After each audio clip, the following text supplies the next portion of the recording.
Halo, ketemu lagi dengan berita bola terbaru gilabola.com. Jangan sampai ketinggalan klik tombol subscribe, like, dan tendang loncengnya. Timnas Jerman dan Norwegia melakukan protes keras terhadap catatan hak asasi di negara Qatar, tuan rumah Piala Dunia 2022. Dalam sesi foto menjelang dimulainya laga Jerman versus Islandia untuk kualifikasi Piala Dunia 2022 pada Jumat 26 Maret 2021, para pemain di Mannschaft berfoto dengan menggunakan kaos bertuliskan Human Rights atau hak-hak asasi manusia dalam bahasa Indonesia. Meskipun tidak ada tulisan yang jelas-jelas mengaitkan Qatar dengan tulisan itu, semua orang tahu bahwa yang dimaksud adalah tuan rumah Piala Dunia 2022 tersebut. Kemarin, Norwegia merupakan tim pertama yang menggelar protes itu pada kaos mereka bertuliskan hak-hak asasi manusia di dalam dan di luar lapangan.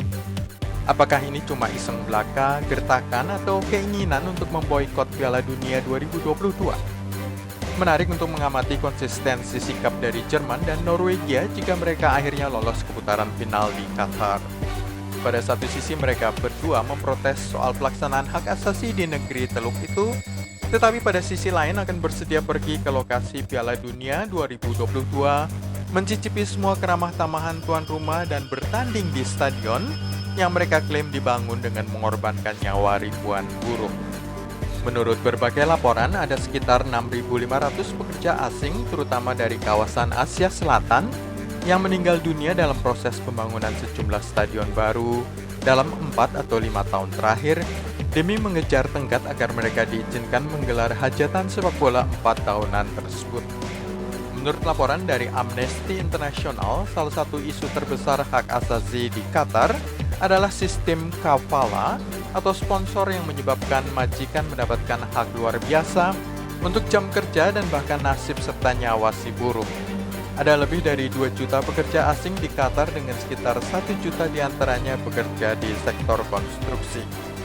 Sistem kafala tadi menyebabkan majikan berkuasa penuh untuk mencegah si buruh melarikan diri, berganti pekerjaan, atau bahkan melarang pegawainya untuk pulang kembali ke negerinya dalam situasi ketika mereka merasa diperbudak atau disiksa.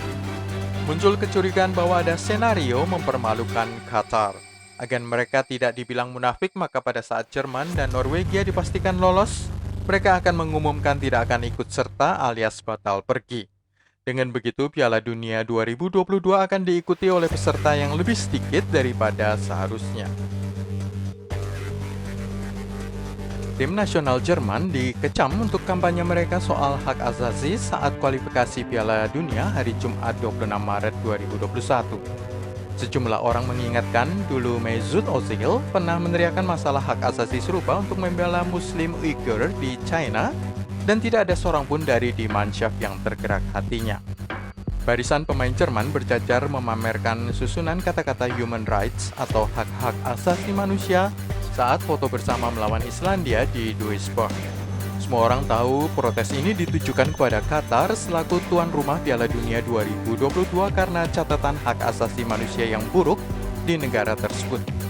Tetapi kecaman dengan segera berdatangan menyinggung sikap tidak konsisten dari tim nasional Jerman saat Mesut Ozil mengungkapkan masalah serupa yang sedang diderita etnis Uighur di China pada musim panas 2019.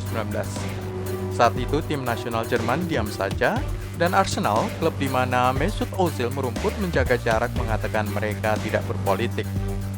Para pengamat mengatakan bahwa ada sekitar 1 juta orang dari etnis Uighur yang beragama Islam ditahan dalam kamp-kamp konsentrasi di wilayah provinsi barat China guna memperbaiki pola pikir mereka yang oleh Beijing dituduh separatis dan memiliki kecenderungan untuk mendirikan negara yang terpisah. China secara teratur sudah membantah kabar-kabar di sekitar hal ini, mengatakan bahwa rakyat Uighur hanya mengikuti pusat pendidikan demi masa depan mereka sendiri. Semua itu dilakukan tanpa paksaan dan diskriminasi. Beijing tidak pernah mengizinkan liputan media atas masalah ini secara langsung di kamp-kamp tersebut. Jerman adalah juara dunia 4 kali sepanjang sejarah dan tidak pernah gagal lolos ke putaran final turnamen ini. Akan menarik untuk mengamati konsistensi sikap di Mannschaft untuk Piala Dunia 2022 di Qatar jika akhirnya mereka lolos ke putaran final. Setiap pertandingan yang dijalani oleh Barcelona mewakili keinginan terselubung dari rakyat provinsi itu untuk berdiri terpisah dari Spanyol. Permusuhan Real Madrid versus Barcelona terjadi sudah sejak pertengahan abad ke-20 saat rezim pemerintahan Jenderal Franco menindas provinsi Catalonia. Rival satu kota Barça, Espanyol, cenderung memihak persatuan negara Spanyol dan mengeluhkan ketidakadilan bahwa Barcelona lebih disukai para wakil rakyat provinsi tersebut. Israel terusir dari Asosiasi Sepak Bola Asia. Padahal organisasi itu, Asian Football Confederation atau AFC, salah satunya didirikan oleh Israel pada tahun 1948. Usai final sepak bola Asian Games 1974 yang penuh pertikaian antara Israel versus Iran, sejumlah negara Arab, misalnya Kuwait, memutuskan untuk tidak mau bertanding melawan Israel. Akibatnya mereka terusir dari AFC dan menghabiskan beberapa tahun mencari asosiasi lain yang mau menampung mereka sebelum diterima di UEFA, zona Eropa, dan sejak saat itu bertanding di kawasan ini. Legenda sepak bola Argentina Diego Maradona mengklaim bahwa 2 golnya ke gawang Inggris merupakan pembalasan dendam untuk aksi Inggris merebut kembali kekuasaan di Kepulauan Falklands di lepas pantai negeri Amerika Selatan tersebut. 2 gol Maradona, satu melalui tangan Tuhan, hand of God, dan satunya lagi melalui dribble spektakuler melewati 5 atau 6 pemain Inggris terjadi pada Piala Dunia 1986 di Mexico City.